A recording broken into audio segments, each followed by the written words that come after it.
What's up, ladies and gentlemen, and welcome to Across the Pond, where two American boys tell you the worldwide world of soccer/football, or our take on it. Sorry, Jesus, I'm already butchering this intro, but it's okay. I'm the host, Richard Rodillo, joined by the man with the noggin, Jacob Bullard. How are you doing, Jacob? I'm doing good. Doing good? Yep. All right. Well, in this episode, we are going to tell you why Arsenal is so bad, and we're going to let you know also how good Ole Gunnar Solskjaer is. Let's get into it. Jacob Bullard, are you ready for some match day 22 review for episode 23 of Across the Pond? I'm ready. Let's do this. All right, here we go. We got first game of the week that took place was West Ham versus Arsenal. West Ham won 1-0, but did not win possession, with 59 going to Arsenal, 41 going to West Ham. 11 shots with 3 on target for West Ham. 11 shots with 2 on goal for Arsenal. Jacob Bullard, what is the plague of Arsenal right now? What is the plague of Arsenal? Yes. I guess I would say they're just not consistent. I mean, that's why they are where they are in the table. They're not as they definitely have a much higher ceiling than the average performance that you get from Arsenal.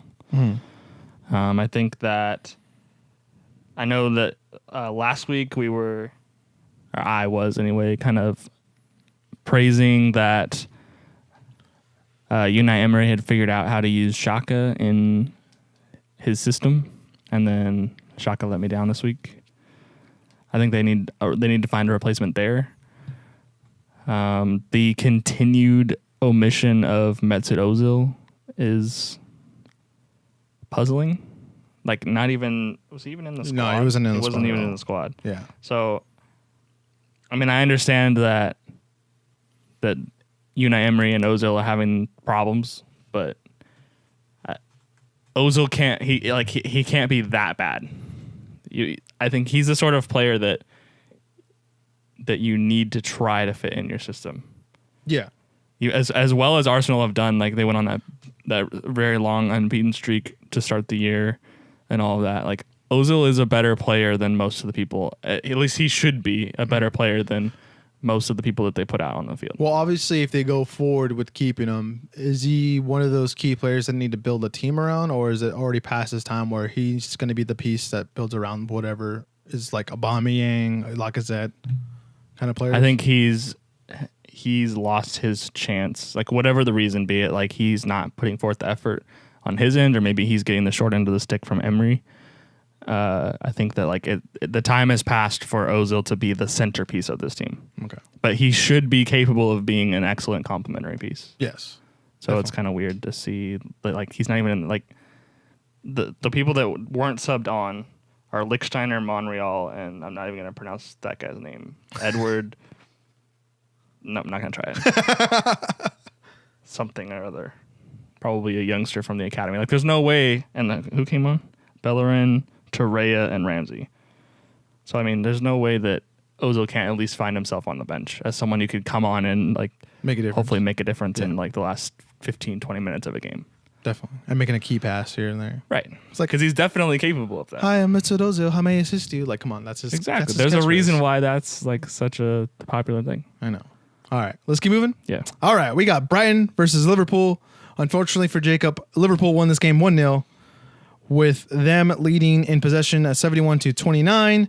10 shots with 3 on goal for Liverpool. 7 shots with 0 on target, unfortunately, for Brighton. Jacob, were Liverpool fortunate not to get a draw in this game? No. I think that they were definitely the better of the two teams. Yeah, I will agree with that, but I'm just saying, like, are they fortunate? Like, are they fortunate? I mean, I guess if you want to look at it that way, because that was a ridiculously stupid challenge to make. Yeah. So in that sense, yes, they're fortunate that their only goal came from a penalty, but it's not that they didn't deserve to win the game. And what makes things like this so frustrating, especially for like teams like City that are chasing, is that like you expect them to win this game, but when it's close like this, you feel like, oh, like maybe they shouldn't have got that. Like if they hadn't got that penalty, we would have gained 2 points, like that sort of thing. But they definitely deserved it. I mean, Brighton didn't even have a shot on target. Allison was basically twiddling his thumbs for 90 minutes, which is unsurprising because they're at best mediocre going forward. Yeah. Unless Glenn Murray happens. Surprisingly mediocre this year. Yeah, I suppose. Sorry, Glenn Murray. Let's keep moving. Yeah. Speaking of unfortunate events, Fulham versus Burnley. Burnley won 2-1 with 2 good own goals. They did not win possession, with 58 going to Fulham, 42 going to Burnley. 11 shots with 0 on target for Burnley. 12 shots with 4 on target for Fulham. Jacob Bullard. I got 2 questions for you on this one. Uh-oh. The only 2 questioner this week. Regardless of the results, is Andre Schürrle's goal going to be top 5 for the year? No. No? No. It was a nice goal to no. Okay. No. Well. Next question. Is this it for Fulham? I could already know. Let me go back to that first question actually real quick. The Sturridge goal against Chelsea. Oh, you can name him off the top of his head. There you go. Okay. I'm talking about just for the Premier League. League. The Townsend goal against City. That like volley from the top of the box. I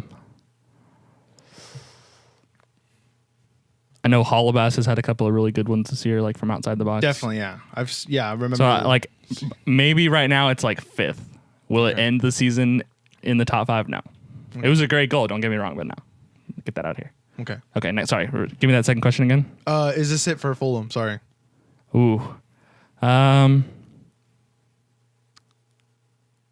gonna say not yet. They can get out of this still. Yeah, I mean, we're going to look at the bottom of the table, and we could probably come back to this and say because they're in 19th. Huddersfield are bottom, Fulham are in 19th, right? Yes, and then it's either Cardiff or Newcastle. Newcastle? Is the one that slumped down, unfortunately, this weekend.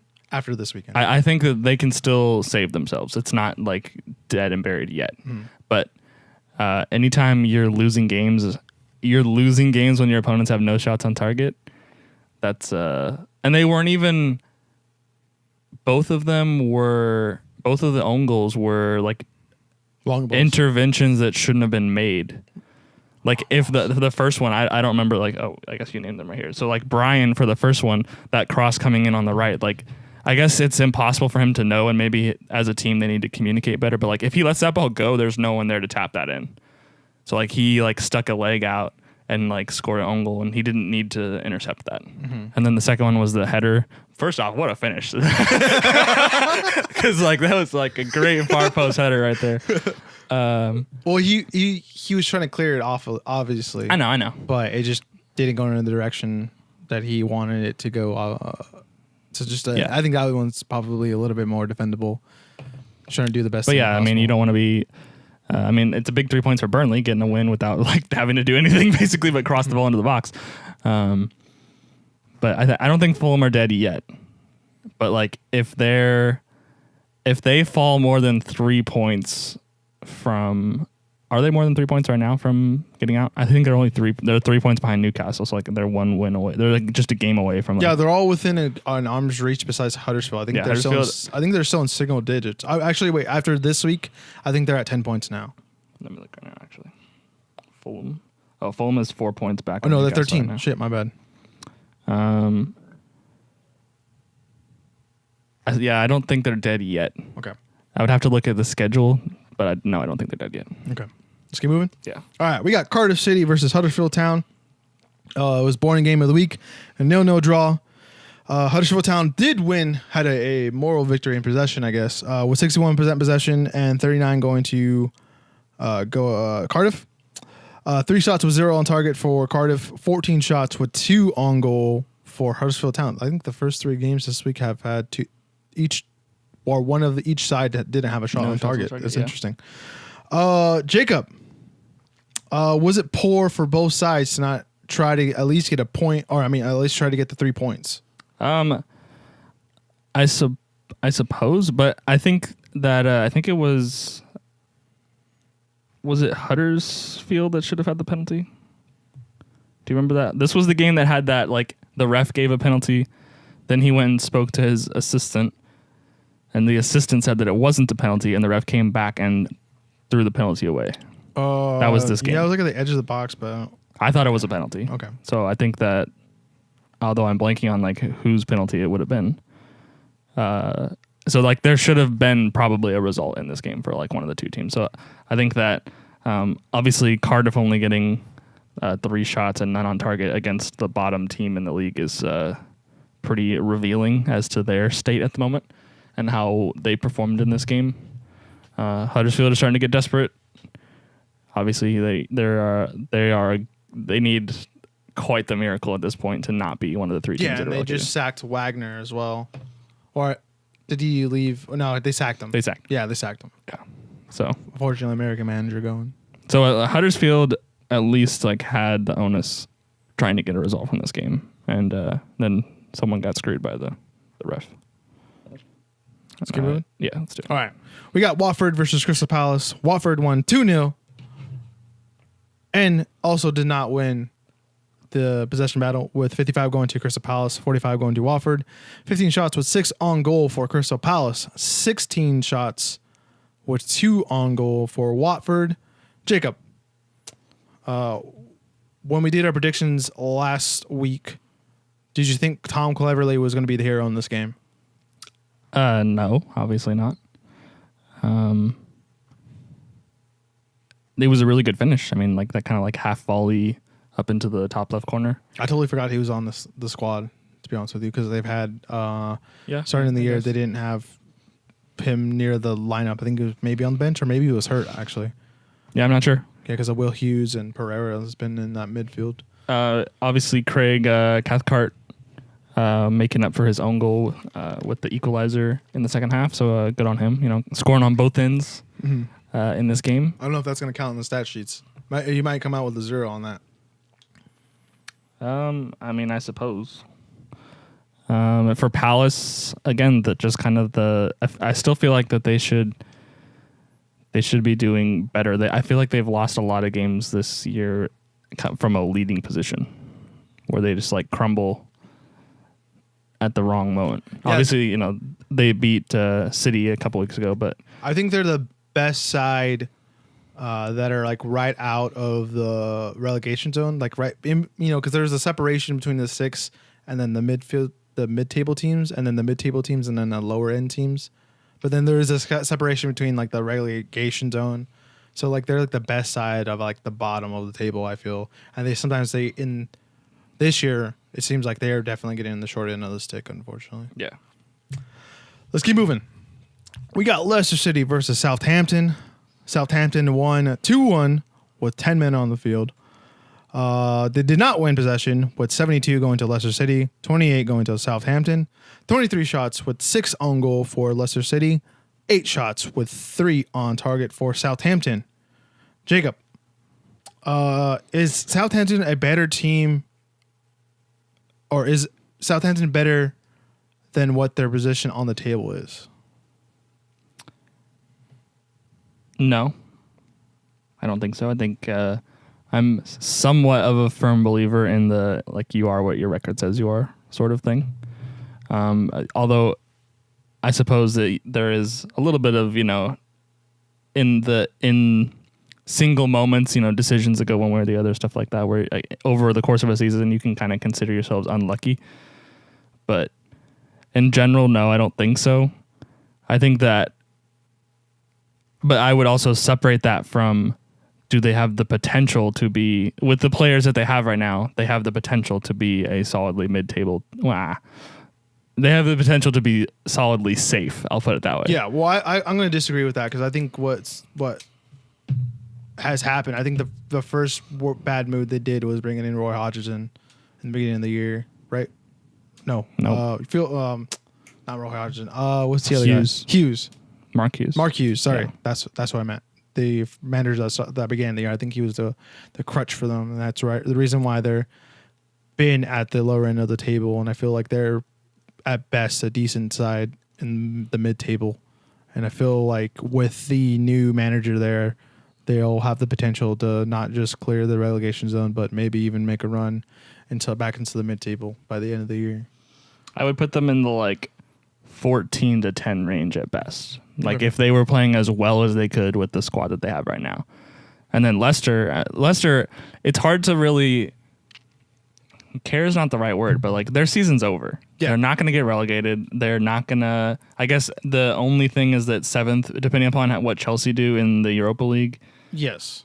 seventh place could end up being a Europa League spot, right? What's I think it was like from 7 to like 11. Like it's anyone's spot right there because they're all within like a 3-point difference or 4-point difference. Yeah. So they still have something to play for in a way if Chelsea has in them to win the Europa League, but I think Arsenal still are in it too. So they both have an opportunity there. And then also Tottenham Spurs.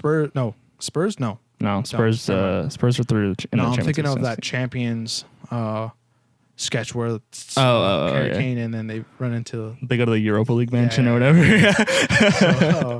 But yeah, I still think Europa League it could benefit them as well. Yeah, I just think for Leicester, first off, if they could have all they really needed to do to win this game, I think, is not allow that second goal, that Shane Long goal right before halftime. It was a silly mistake. Yeah, it was, and I think going in 1-0 at halftime, up a man, they would have been able to overcome that. But once Southampton were 2-0 up, it was all they had. Like they just beep. Parking that bus, which they were going to do anyway. I mean, obviously being down a man, but that second goal before halftime really killed them. So, and Leicester have been somewhat poor recently. So, I mean, it's hard to care about that or to criticize them really. I mean, I imagine that realistically, it's difficult for them to stay motivated because like they're not going to catch sixth. They're not going to catch United or Arsenal or whoever ends up in sixth. I think you guys are United and Arsenal level on points, but it's goal difference. I think that keeping you out of fifth right now. And then, like they're never in, barring like them losing every game for the rest of the year, they're not going to be relegated. So like they're done already. And it kind of feels that the way that they're performing, it kind of feels that way that they know they're done. Yeah. Okay. So, all right, here we go. We got Chelsea versus Newcastle United. Chelsea won 2-0.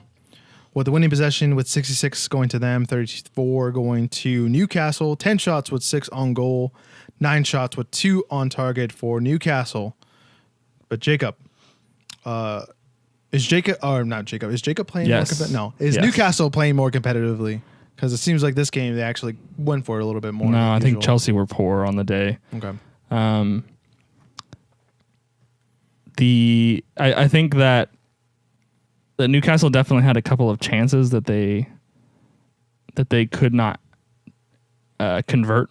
They had a couple of headers, especially while the game was still 1-1, and I think one big one while the game was 2-1 after Williams' goal.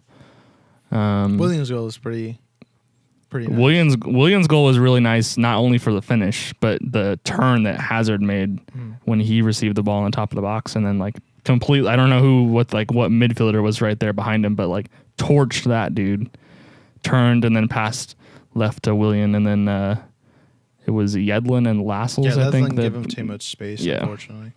But I think it was kind of interesting because the announcer said like Willian's the best at shooting those kind of goals in the world. Yeah. Where it just like completely stops. I can't disagree with that. Just comes to a complete stop and then like takes that one step and shoots really quick, like just in an instant like that.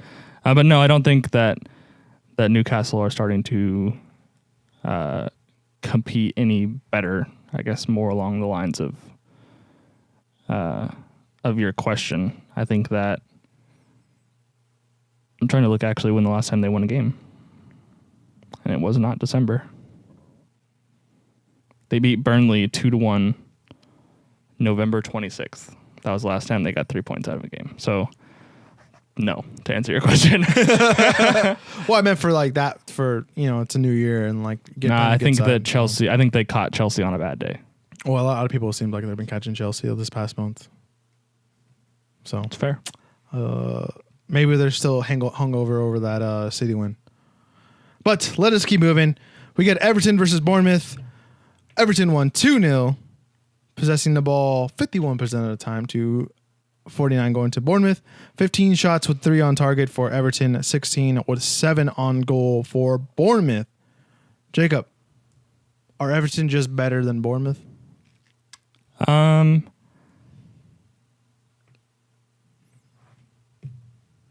I guess. I don't know. Callum I Wilson don't. was in the squad, so Yeah, I don't. I think that in this particular game, in general, yes. I think that Everton should finish above Bournemouth every season.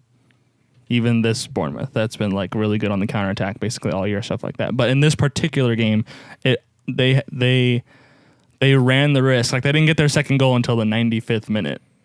90 plus 5th minute of stoppage time. And this game reeked of like at Bournemouth, they're gonna nick a goal and it's gonna be 1-1.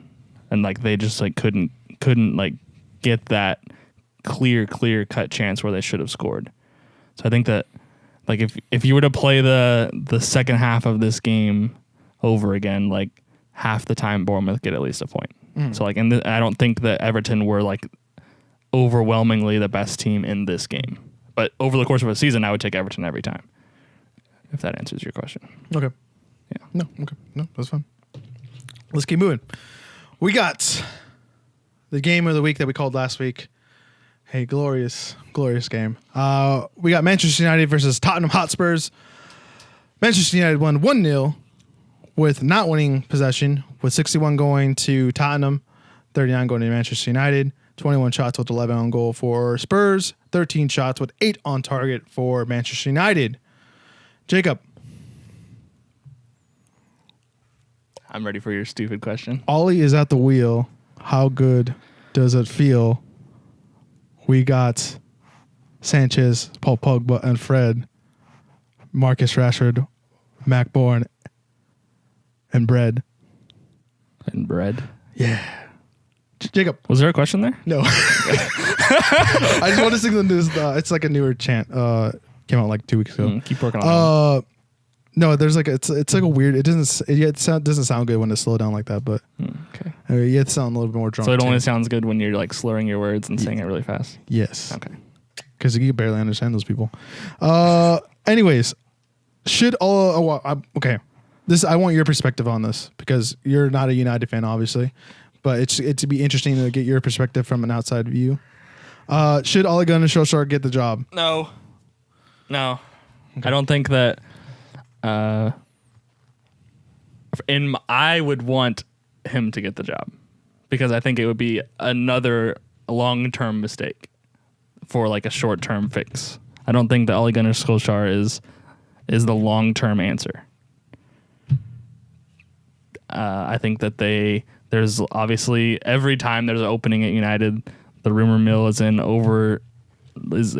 overclocking for Mauricio Pochettino. Well, anything for United is in the rumor, like getting players or something like that. Who was the rumor that like you tweeted and you were like, please no? Oh, it was Gareth Southgate. Oh, that's right. That would be so perfect. That's like the ultimate meme right there to replace. What a twist that would be to replace Mourinho with Gareth Southgate. Oh man. But no, I don't think that. I think that United, if it were my team, I would say that I wouldn't want United to get caught up in the like emotion of like their current run of form. Okay. In that, I think there are better options available. Okay. Well, okay. Let me give you like a scenario. Let's say he gets top 4 and then gets 2 rounds into their Champions League. Not even in consideration. No. Oh wow. Okay. Interesting. No, I don't think so. I think that once if he got 3rd in the Premier League. Yeah. No. Still no. There's no like if you guys win the league, give him an extra year. No, I'm not talking about winning the league. No, I'm saying that is my requirement for Ole Gunnar Solskjaer. You win the Champions League or you win the league. 6-1 job like this from the state it was. Yeah. Into 3rd. From the state it was. I mean, the state it was a Mourinho problem. Yeah. And I still think to some extent a player problem, but I don't think it was a player problem at all. It had to be at some point. Like you don't see a transition like this purely on who is standing on the sideline in the middle of the game. Okay, we'll agree to disagree. I think that I lost my train of thought, but in general, I think that you guys need that there are better options available. Okay. What did you think about the game? I think United were very lucky to get 3 points. I think Spurs were very lucky to not get more. Spurs completely goals. dominated this game. The second half. Spurs completely dominated this game. second If half. you take Lloris and De Gea and you swap them, I think, United lose this game 5-0. I think probably those 11 shots, I would say 8 of those were De Gea. Like, I'm not saying like De Gea is not world class, but I think probably like 3 to 4 of those shots were probably world class saves. But most of those shots I don't think were. But Okay. also I think on the first half, Spurs were very lucky that we didn't get more on them because of how high their fullbacks were playing. But you didn't create the chances to say they were very lucky that we didn't get more on them. Like weren't. Lloris didn't have the one save that he did make was Pogba's. He should have. First off, he should have. If you swapped Lloris and De Gea saves Rashford's goal every time. That Lloris should have saved that. It was a poor shot that Lloris did that he botched. Just saying. I just give more credit to Rashford. I think he would. He literally kicked the ball like at his right foot basically, and then Lloris barely tipped it by some miracle. You think Ederson would have saved that? Yes, I think Ederson is a better goalkeeper than Lloris. Lloris has been poor since the World Cup. Well, he's been hurt too. Okay, that doesn't change my statement. The shots that you're talking about, there were. What about Alisson? Yes, he saves it. Lloris is the worst goalkeeper of. Let me think about this real quick. Let me think about Arsenal. Leno? Okay, I'll put Lloris 5th of the top 6 teams. It would be De Gea, Alisson, Ederson, Kepa, Lloris, Leno, or Czech, whoever's playing. Okay. Those are my Let's keep goalkeeper power ranking. No. I'm not done trashing on United yet. Hang on. No, we got to go. We only have one more game. Yeah, exactly. No, we only have one more game. What I was going to say is that the shots, so like De Gea easily had 3 or 4 world-class saves that a very small percentage of goalkeepers make. And then the shots that you're talking about, they were like, oh, they weren't actually good shots. If you give Spurs those chances again, they're going 9 times out of 10, the shot would have been better. Like, Spurs created clear-cut chances. Okay. United did not do that in this game. I still don't think they were like really like high, like just like that should have been a goal. There were obviously 3. Dele Alli one-on-one with David De Gea, Alderweireld on the corner, and who was the third one? The third save that De Gea made up and to his left. I forget who that was. Okay. There was clearly 3. And then there were probably 3 other chances where it's like Dele Alli had another one. Center of the box just above the penalty spot. And he kicked it right at De Gea. And like 9 times out of 10, he's not going to kick it right at De Gea. Yeah, but he did though, because I don't think Dele Alli is quality. He's not quality though. That's the thing. But like none of those were quality chances. None of them were quality chances. That's not how it works. That's how it works, bro. What are you talking? No. Let's keep moving. No. Let's keep moving. We're gonna agree to disagree. We're gonna agree to disagree. Can I just explain? Can I counter what you just said? It doesn't. You won the point. The okay? clear-cut chance. You won the point. Is the Let's kick. keep moving. We're gonna get to the last game. Not where the kick goes. We're gonna agree to disagree. We're gonna agree to disagree. That's completely blindsided of you to say that. We're gonna agree to disagree. Okay. Okay. I got my point in now that you're done talking over me. Yeah, I let you. I told you you won. I told that's you not won. the point. You literally what you just spewed is complete nonsense. But You that's just okay. won. Continue. You just won because there's other pundits that agree with me. All right. Please find any of them. Okay. I've been watching a bunch of stuff that's been saying. all explaining. United channels. It's probably. It's not United Channel. It was on. It was on what's his Sky face? Sports. Well, who's the guy that I'm thinking of that you always watch? The YouTube channel that I. No, the what's it called? They Full Time Devils didn't agree with me at all. And there was they went into the fan camps. I literally have not disagreed. read a single thing about this game that said Okay, you it was read David De Gea. You didn't read enough. Then you probably need to read more articles because there's people out there That that David don't De Gea agree. was not the only reason United didn't lose this game. Yeah, a lot of people said Marcus Rashford was man of the match over De Gea. That's your opinion. That's your opinion. That's your opinion. That's their opinion. There's the one opinion doesn't hold all. But I'm not talking about one opinion. I'm talking like a dozen opinions. Yeah, I've heard other pundits, especially on. I've heard someone on Sky Sports say this. Neville. I don't remember the guy's name because I don't even know who it was. Okay. Anyways, let's keep moving. Agree to disagree. We got Manchester City versus not Watford. Wolverhampton. Manchester City won 3-0. Also winning possession with 76%. 24 going to Wolves. 24 shots with 9 on goal for City.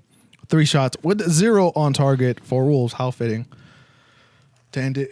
You start with no shots with one team and you end it. You know what I mean? Anyways, Jacob, did reality hit Wolves? No, they got a man. They were a man down. That was the only reason the game ended the way it did. Even at 10 men, they had a couple of chances that they probably should have scored one of the two. There were 2 that I can think of. They had one. They were in on the right behind Danilo, who's playing left back for who knows why. And then... Oh, you don't have a left back right now. Yeah, I know, but like Danilo of all people? Like, why not play Fabian Delph, Zinchenko, Laporte? Maybe they weren't Laporte fit, was in the middle. They weren't, or maybe Pep had enough faith in Danilo. He gave him a chance, gave him a fair shake. I mean, he's been playing it right back the last 3 games because Kyle Walker hasn't been playing. So Darmian played left back. He's a right back. This isn't United squad though. You still need someone needs to fill a position. I know, but he's like 4th on the list of people to play left back. In any case, Wolves probably should have scored once, and all the possession, the dominance was, I think, basically. I don't think that City really played that well. I think that they were up a man. That being said, the pass from Laporte to Leroy Sané before the first goal. That'll be top 5. We were talking about Schürrle, top 5 goals of the season. That pass is top 5 passes of the season. I've seen David Luiz did that like this week too. So I'm not. But it didn't result in anything. Yeah, it did. Pedro scored. I don't remember that, but okay. Yeah, that's like a. That was like a 60-yard ball through 3 lines of defenders, perfectly to Leroy Sané. Too. He did it from the back. He did it from the other side of the pitch. That pass is rare. Okay, it's okay. You won the game. I think you guys you were going to be the better side. I think you guys figured out Wolves like you should have.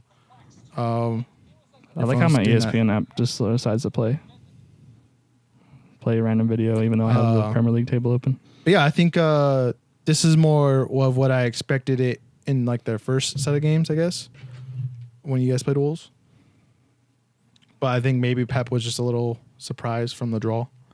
So, but I think you guys would have won. I think maybe like 1 goal would have been through if they would have had the extra man back. We played better in the 1-1 draw than we did in this one. Okay. We'll agree to disagree. Sure. I think you guys are quality, so. But I didn't say that we weren't. I said that we played better in the 1-1 draw. I don't understand that, but okay. Yeah, because you don't understand my opinion, so it's just my opinion. But you don't. Okay. We'll have this discussion off camera. Yeah, it's my opinion. Because you literally just start talking over people instead of letting people explain their opinion so that you could possibly change your opinion. I'm not going to change my opinion because that's my opinion. Okay. I think you guys are better. I think you guys are the better side. Did I not say that? Yes, we were the better side. We did not play that well. Those can be separate things. Okay. Yes. So what's the point? What's your point? We're then? arguing the same point. No, you're arguing against my point. I'm not. You keep saying, "Oh, but I think." But you just disagree with me that Okay. That you said that they played better in the draw when I don't think that. Okay. So that's what I'm saying. It's a different opinion. I wasn't talking over you about that. I was just telling you what I said. Okay. Okay. All right. Let's look at the table. Oh wait, before that, guess who's still first place in long balls? Burnley. Yes, by like 112. I'm going to do it right now. I'm going to look up like the definition of a long ball. It's actually really frustratingly difficult to find advanced analytics or like deeper statistics in soccer games than it should be. Football One app has some decent stuff, but you can't really like hone in on just like baseball. You know how baseball has like 5 pages of stats you can look at? I don't know where you're going to find that. Even on the actual Premier League site, there's barely enough like statistics on there, which is kind of surprising. But anyways, okay, I found it real quick. That's actually really easy. So a long ball is the goalkeeper or a defender making a long aerial kick directly to an attacking player, bypassing the midfield. so in definition, I thought that you can't come from like the midfield at all. So it has to skip the midfield. So it's like a fullback, like crossing it to like the left winger, I or thought it like would have been bumping like it forward down the line. cross in from like the midfield too would account. I thought it was like going to be like just a midfielder. distance requirement, where it was like farther than like 30 or 40 yards. No. Farther than 5 dicks. Okay. Sure. Here we go. Premier League table. You want to go top to bottom or bottom to top? Top's the same, so let's go bottom to top. All right. Bottom to top. Here we go. 20th is Huddersfield. 19th is Fulham. 18th is Newcastle. 17th is not Crystal Palace, Cardiff City. 16th is Southampton. 15th is Burnley. 14th is Crystal Palace. 13th is Brighton. 12th is Bournemouth. 11th is Wolverhampton. 10th is Everton. 9th is West Ham. 8th is Leicester City. 7th is Watford. 6th is United. 5 is Arsenal. 4 is Chelsea. 3 is Spurs. 2 is City. And then number 1, Liverpool. With a 4 points difference on the top. And then a 9-point difference from 6 to 7. And then from 7 to 10 is a 3 points, or actually, 7 to 11 is a 3 points difference. And then it's a little bit everywhere after that. And then all the way to the bottom with Newcastle, Fulham, and Huddersfield in the relegation zone. But yeah, from 15, it seems like it's going to be a race. Maybe even Crystal Palace might be in that pack now with 14 down to 20. Because it's, it seems like Huddersfield Town is I would say way out of 14 and reach. 19. Yeah. I Yeah, don't think 14 Huddersfield are gonna make it out. to 19, yeah. It seems like Huddersfield Town is pretty much all but settled, unfortunately. But yeah, that is the table. Anything else you want to add for the table? We're coming for you, Liverpool. We're coming for you. Alrighty then. Here we go. We are going to get into our match 23 predictions for the Premier League, starting on Saturday, January 19th, going through Sunday, January 20th. Let us begin. Let's do it. All right. We are on the OneFootball app for this, ladies and gentlemen. Why is it loading so slow today? Okay, good, bro. I'm looking at the other leagues, see what, because the other leagues are back, or some of them are back from winter break. I might not be able to do this week with the numbers. Oh, Because that's okay. the Wi-Fi. Whatever team has the biggest fan base is the one that's leading on OneFootball. I guess. Here we go. Quick note. We're going to the Monolex, but I've heard it also pronounced as a Monolou. So That's unsurprising to me, given the spelling. yeah. Sure. Well, no, because it's French. Yeah, I know. So yeah. we're going to call it the Mono Stadium now because I've heard more than 2 announcers say it. Okay. That's included FIFA. The be all end all of Yes. pronunciations. We got Wolves versus Leicester City. Icardi. Icardi. We got 8 versus 11. Jacob, who you got? I'm gonna go with Wolves. I think that despite I'll go back to what I've been saying about Leicester. I suppose I'll go about it this way. Leicester, they are playing like they have nothing to play for. Wolves it still feels like they have that hunger, even though they're kind of in the same position where like they might be able, depending on what happens with Chelsea and Arsenal, they might be able to get themselves a Europa League spot, but otherwise their season is basically over. Like they're not going to get relegated either. But Wolves aren't playing like that. Wolves still feel like they have a bit of hunger in them. So I'm going to give Wolves the edge. Okay. I'm going to go with the Wolves as well. 49% going to Wolves, 9 going to draw, 42 going to Leicester City. I just think Wolves are just going to outsmart Leicester in this game. Let's keep moving. We got Bournemouth versus West Ham, 9 versus 12 at Vitality Stadium. Who you got? I'm going to go with West Ham coming off the back of the victory against Arsenal. I think that'll be a good boost for them. Bournemouth have not won a game in the month of January. Draw to Watford, lost to Brighton, lost to Everton. Their last win was many moons ago, before Christmas, 2-0 win at Brighton. So Bournemouth has been struggling for form of late. I don't know. Is Callum Wilson was he hurt? Is that why he wasn't in the squad? Not that I know of. So hopefully, if they get Wilson back, it'll be a boost for them. But I do think that West Ham are going to take this one. He's had a couple links to other top 6 clubs. I think Chelsea was one of them. I'm not sure if maybe that was why he was in the lineup, or it was an injury. So I didn't really think about that. A pending transfer, maybe. I'm going to go with a draw on this one. I just feel like Bournemouth is going to have something in them, but also West Ham is still inconsistent, and it'll be like a 1-1 draw. Okay. But the One Football app agrees with you and not with me. West Ham is in the lead with 72%, 9 going to a draw, and 19 going to Bournemouth. Next, we got our favorite rematch of the year. We got Liverpool versus Crystal Palace at Anfield. We got 1 versus 14. Jesus. Who you got? Crystal Palace put up a good fight in the reverse fixture a few weeks into the season. But with this being at home for Liverpool, I think this is a game that they'll be able to fairly easily win.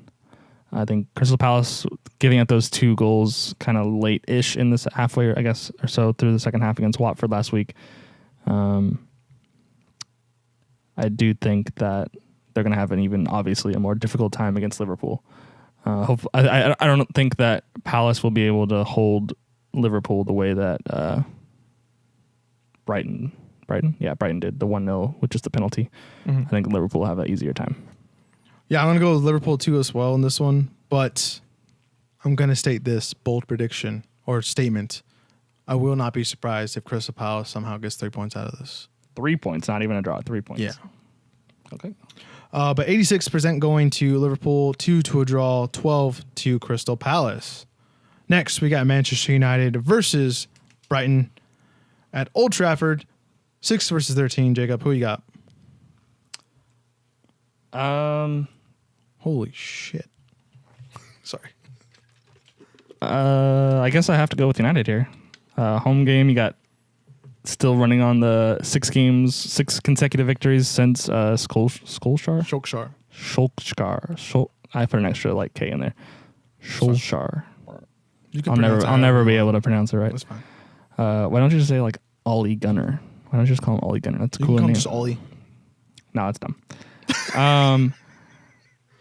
Yeah, I'm gonna go with United. I mean, Brighton, unless Glenn Murray shows up, Brighton aren't going to be getting a lot of goals in the first place. So this reorganized, better focused Manchester United that we've seen over the last 6 match weeks, I think, will give them a result, especially at home against Brighton. Yeah, I'm gonna go with United. I feel as though maybe Solskjaer might be able to. Oh, Higuain just they just reached an agreement right now over Higuain right now. Chelsea did? Yeah. So that might breaking news. Sorry, that literally just popped on my phone. But no.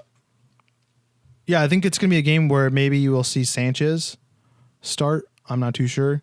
Not to say that he deserves to start over the front 3, but who knows? Maybe he has enough confidence and faith in one of the guys just to try him out. This is a game. This is a game that you should be able to rotate at least a couple guys. Yeah.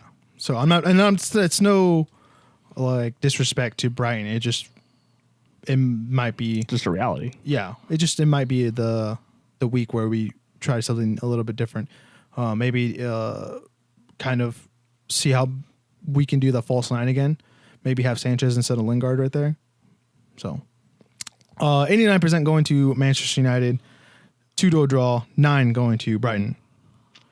Next, we got a bottom feeder matchup versus another bottom feeder. So we got Newcastle United versus Cardiff City at St. James's Park, 17 versus 18.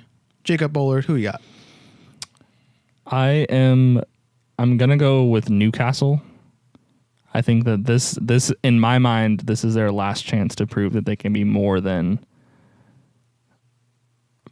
just if it looks at this point this season that if they're going to survive, it's going to be barely. Like it's going to come down to like the last couple games, and this is their last chance to prove to me that they could be like just a little bit better than that, or like they can finish in like a 15th, and like have relax the last couple weeks of the season or the last like few games of the season. Okay, I sort of thing. Yeah, I'm gonna go with Newcastle as well. I just think they have more quality going forward, but Cardiff can be a little cheeky. Who knows?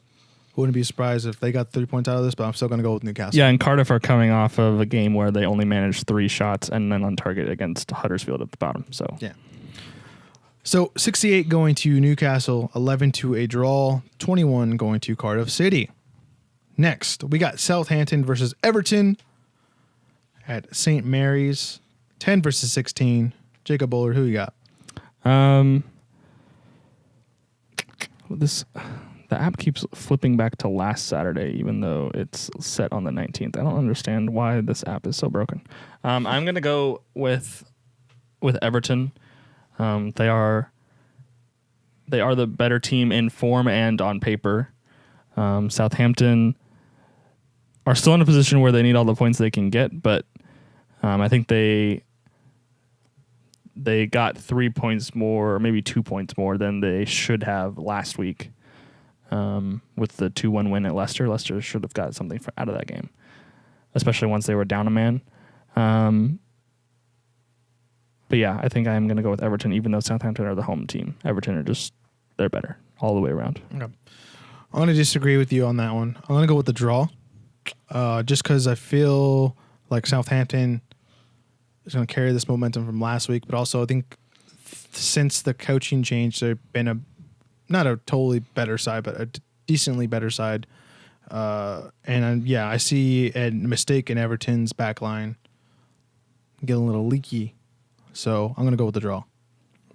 But one full BAP agrees with you and not with me. 72% going to Everton, 8 going to a draw, 20 going to Southampton. Let's keep moving. Yeah. All right, we got Watford versus Burnley. Is at Vicarage Road, 7 versus 15. Who you got? I kind of just feel like I'm taking the higher placed team in the table, but I'm going to go with Watford. I think Burnley were very fortunate to have gotten 3 points against Fulham last week. The 2 own goals, they won the game without a shot on target. Watford, I don't think are going to present them the same opportunities or misfortune that they saw against Fulham. Watford coming off a come-from-behind win against Palace last week. So I'm going to go with Watford. Okay. This one's tough. Because, like, Burnley, just with them long balls, causes just too much chaos. Does it, though? I mean, it did last week. The crosses cause chaos. Mm-hmm. Not... But I think I'm going to go with Watford on this one, too, unfortunately. I think they just have more quality. Burnley just isn't really creative at all, unfortunately. But hopefully Dwight McNeil, or O'Neal, I think is his last name, has a little spark in him. Maybe get a little shine out of him. But I think De La Feu is going to have a day. 75% going to Watford, 7 to a draw, 18 going to Burnley. All right, is this match of the week? Probably, yeah. It's a big match for United for sure. It is. They're not even playing the game. It is a big match for United. We got a big match at the Emirates. We got 4 versus 5. Arsenal versus Chelsea in a London derby. Who you got? I feel like this game still has the potential to be the ridiculous shootout that it was the last time these two teams played. I think that Arsenal are in a position, despite the 1-0 loss to West Ham last week, where they aren't going to fail to convert so many chances like they did the last time they played Chelsea, where like they had basically the same shot on the penalty, like a cutback on the penalty spot like 4 times the last time they played Chelsea and like didn't score any of them. Well, Henrik Mkhitaryan isn't going to be on the side, so. Well, yeah, but I mean, yeah, okay. I mean, Iwobi missed, Aubameyang missed, all of those sorts of things. Yeah. So I think that there should be, as my app once again flipped back to last week for some reason, should be in a position to capitalize a little bit more on Chelsea's mistakes. And Chelsea really haven't been playing that well of late, despite like their win at Newcastle, for example. I think it's their lack of a striker at the moment. If the Higuain transfer goes through in time, maybe Higuain playing, and he'll be getting his first minutes, maybe. Yeah, if like everything is quick and like being finished, he'll be getting possibly his first minutes as a Chelsea player in this game. So that could be something that maybe that tips the scale a little bit. But I know this is the result that you want, but I feel like this is the result that's going to happen. I'm going to go for a draw. I would want Arsenal to win this game, surprisingly. Okay. You want to catch Chelsea? Yeah, I'd rather catch Chelsea than Arsenal because I feel like in my mind, I'm like, oh, we already got 3 points this week. And Arsenal, there's so many more games where they're going to be able to lose more than we are. And if we can get into that, closer to that 4th spot, obviously it's going to be at first, probably when Mourinho was there, it was probably impossible to get top 4 since we're like knocking on the door now. It's probably going to be, we have that same feeling about Spurs at 3rd, but who knows? They might fall apart too because they don't have Harry Kane and Human Son for like the next month, I think, together. So, but yeah, I want Arsenal to win this game. I'll take the draw though too, but I think Chelsea is going to win this game because I think right now they can cause more in the final third or create more in the final third than Arsenal. And that midfield sucks. Anyways, One Football app agrees with me. Chelsea was 61%, 10 going to a draw, 29 going to Arsenal. 2 more games, Jacob. Is this gonna be the bloodbath of the week? Probably not. Probably not. Okay. We got a match at John Smith Stadium, 2 versus 20. Huddersfield Town versus Manchester City. Who you got? I'm obviously going to pick City. I think the danger here is that this will be Huddersfield, who, as far as I know, are still currently managerless. I don't think they've replaced probably whoever it was that they sacked. First team coach or whatever you call him. I think that. The reality is that the recent, as poor as Leicester have been, like the loss to Leicester, the loss to Palace, out of the last few games, I think that. As once again, it goes back to Saturday the 3rd or 12th or whatever. I think that while we have been playing better, there are still problems that have kind of been papered over by results, especially like that Wolves result. But I'm going to go with City overall. Huddersfield are the bottom team. We should win this game. Mm-hmm. I'm going to go with City too, like I said. Did I say that? I don't think you said that yet. Okay, well, I'm going to go with City. Okay. Just more quality.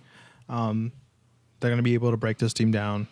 They're the best at the just penalty. Sitting up the ball for basically a penalty shot. So, surprisingly, I thought this one was going to be a little bit higher. Just because when I looked at the United one versus Brighton, I was like, what? Well, that's kind of high for United. But I'm actually surprised this one was so low. 83% going to City. 3 to a draw, 14 to Huddersfield Town. So either there's more Huddersfield Town fans than Brighton fans, or something's wrong. Or there's more Manchester United fans than there are City fans. Okay. I was just trying to be nice. That's just a fact. Okay. I was trying to be nice. Anyways, we got the last game of the week. The game I hope Tottenham Hotspurs loses. This is the blowout of the week. Okay. We got another London derby, sir. Every time someone says London derby with I love you, Tim Reeve. I love you, Tim. I'm sorry. Every time a London derby comes up and one of the teams is full, and I'm just like, I'm sorry, Fulham. Like, no disrespect, but you guys are just like, we gave you a chance at the beginning of the year. We hyped you guys up, but you guys let us down. I'm sorry. We got Fulham versus Tottenham Hotspurs at Craven Cottage. We got 3 versus 19. Jacob, who you got? I got Spurs. I think even without Harry Kane, the way Fulham have been playing for a long time this season, Spurs should be able to tear them apart even without Harry Kane. Yeah, even I think they're probably going to start Llorente up top. I'm guessing. Yeah. Or they could even do like a false move Son and Son won't be there. That's right. Yeah. It's not going to be there. Spurs should still be able to tear this apart. Unless like Pochettino has like, let's run like a false nine or something like that, which I wouldn't be surprised to see. They're more than capable. Maybe it's a good time to maybe even play one of your academy players that's a striker, up and coming striker, giving him an opportunity to play up top. Because this would be a good time for them anyways, because Harry Kane's down. Seems like Pochettino doesn't have much faith in Llorente anyways. He's been mostly a sub this whole year, and if anything, he scored a 2 or 3 in the FA Cup game. Yeah, I would say if anything, he's only been starting in cup games. So maybe that's where Pochettino's going to play someone, because he's been pretty generous with promoting from the academy ranks. So we'll have to see.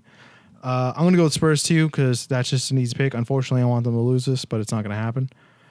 I'm still going to say Andre Schürrle's probably going to score in this game, and then it's going to be like a 6-1.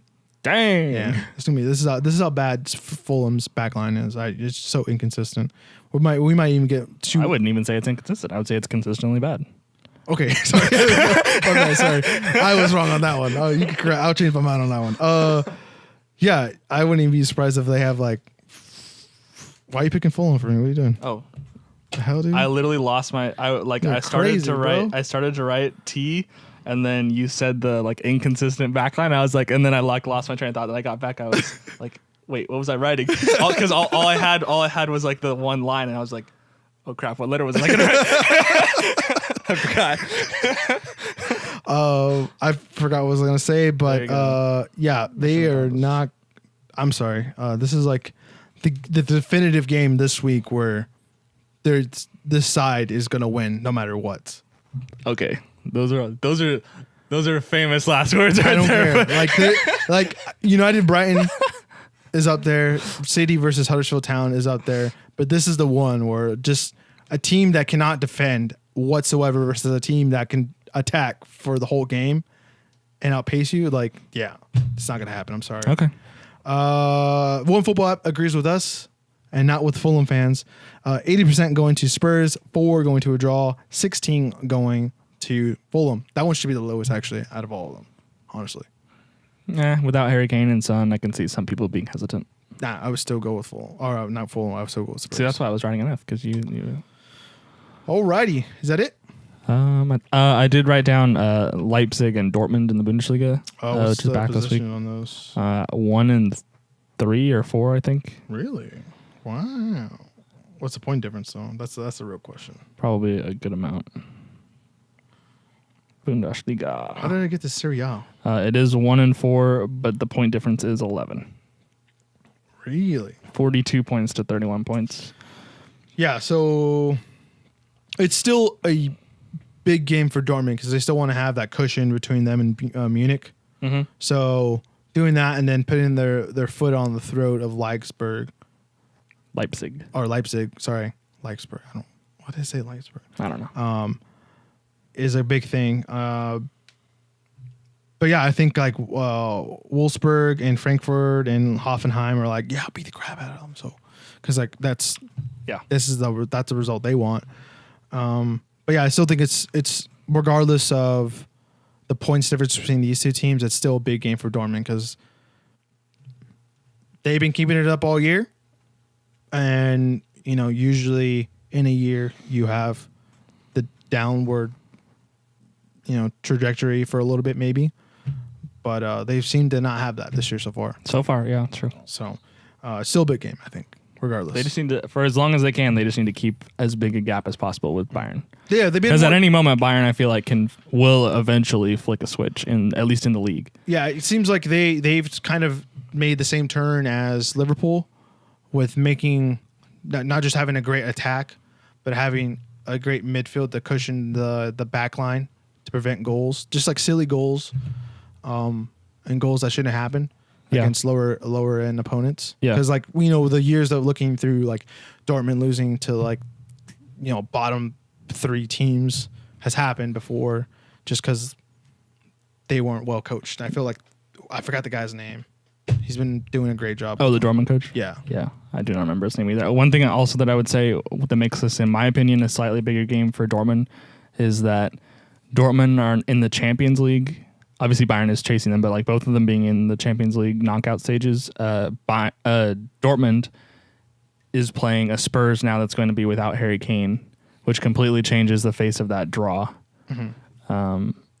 Against like with the two of them. I was still going with Dortmund. I would have still taken Dortmund too, but it makes it a lot easier for me to go with Dortmund in that. Yeah. And then Bayern are up against Liverpool, and that's a tie that they could very easily lose. And then you have a Bayern Munich who does not have to focus on any games except the Bundesliga, chasing Dortmund, who might still be in the Champions League. Yeah. So that's why I think like they just need to get all the points they can at all times. Definitely. All right. Is that it? I think so.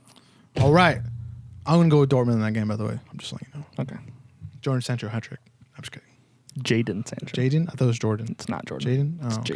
Jadon. Jadon. I was same first letter. Ladies and gentlemen, that has been it for Across the Pond. If you haven't already, please consider subscribing to our YouTube channel, College Avenue, and liking the video because that helps us out. Also, please consider liking us on the podcast services that we are on as well. If you're listening to us on there, thank you guys for listening on SoundCloud, iTunes, Podcasts, and Google Play. Give us all the hearts and loves over there. That helps us out, like I said. That has been it. Let us know in the comments down below of all your predictions and what you guys disagreed with in our reviews and whatnot. If you're a Fulham fan, I don't kind of apologize, but I kind of don't, because you guys backstabbed us from the beginning of the year. So whatevs. Yeah. So I have been the host, Richard Berdillo, joined by the man with the noggin, Jacob Bullard. This has been Across the Pond, like I said, where two American boys talk about the worldwide world of soccer/football. And we shall see you guys next week. The next episode, I'm not sure if, because I haven't put the special one up where we talk about Champions League and transfers yet. Okay. So I'm not too sure when this is going to come up, but whatever the number is, it doesn't really matter. It still will be 23, even if it comes out before the other one. I don't care. All right. We'll see you guys later. Bye. Bye-bye.